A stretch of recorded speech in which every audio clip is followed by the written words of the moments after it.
Good, how are you? Good, thank you. Can you just talk about, now that you've been in training camp a little bit and had some exhibitions, are you feeling more at home, more at ease with all this, all these players around you and figuring out your role? I would say yes. This specific group hadn't been together before coming to Vegas, so I think really just trying to find out, like what my role is on the team and helping out in any way I can, and really just getting comfortable with all the players around us here. And is there one particular role that you feel you can really fill for this team? Yeah, I think my most important role is like on defense, and then hustle plays, rebounding, getting a stop, a steal, and things like that, kind of just making up and getting us extra possessions and things like that. Thank you. All right, Michelle Vogel, we'll go to you next, and then Takesha, you're on deck.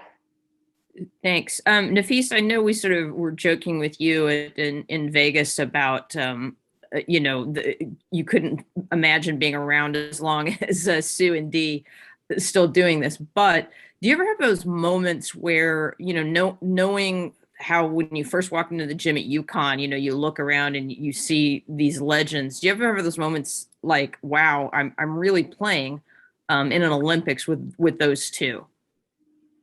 Yeah, I mean, it's really, really crazy. And today was kind of our first full day here, so that's really when it sunk in that, we're about to play in the Olympics.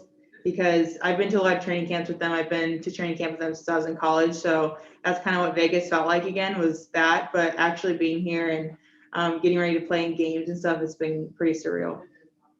And is there anything in particular that the two of them maybe have said that's really stuck with you in terms of going into your first Olympics? I don't think they said anything specific that's like caught my attention like that, but it's just really, any advice or whatever that they give when we're playing, just everything that they say is so full of wisdom.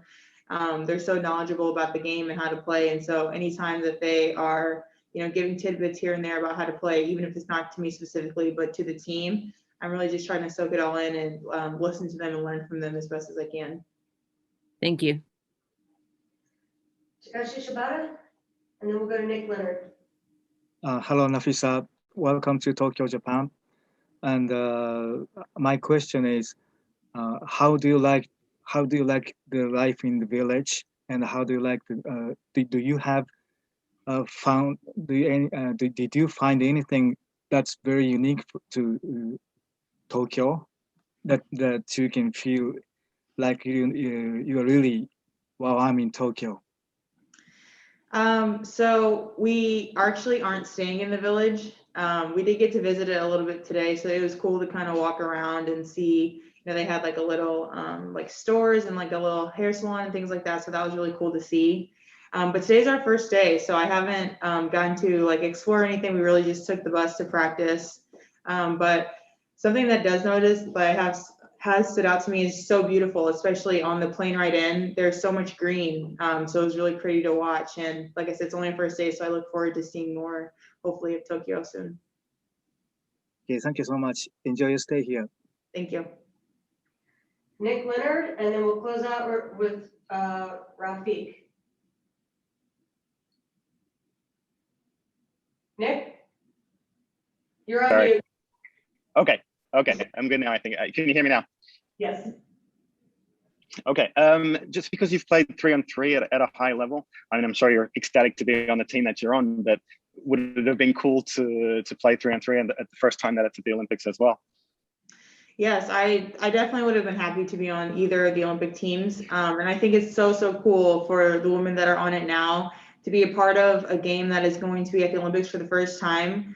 You're going to go down in the history books. I think that's amazing. So absolutely, I would have been happy with either team, making either team. And just a follow-up to that, because you participated in the Youth Olympics, and obviously the Youth Olympics is something that's fairly new, but the point of it is to prepare young athletes for the actual Olympics or for bigger events. So can you just talk about how you think that helped you prepare for this games that you're at now? I don't know how much it helped me prepare, honestly, because for one, I was in 3-on-3, which I'm in 5-on-5 now, and I stayed in the village then. So my experience is definitely a lot different now. But my Youth Olympic experience was so fun. It was such an amazing experience. It was in Nanjing, China. It was so cool. So I'm looking forward to making, new memories in this Olympics. Okay, thank you. Good luck. Thanks. And we'll close out with Rafiq. This is Rafiq with Nothing But That Sports Talk. I just want to know, like, how does it feel to have your podcast teammate, Asia Wilson, now become your USA basketball teammate? It's awesome. I knew Asia was going to be on the team. That was no secret. She's an amazing player. So I'm so happy that we could do this together. And, hopefully we can bang out some episodes while we're here. Thank you for your time. Thank you. And if there are no more questions, we will cut Napheesa. And again, I'd like to say thank you to everybody who got on here and with your patience for the changing times today. Hopefully we'll have a little better schedule in the future and it will go on as planned. Thanks. Thank you, Caroline.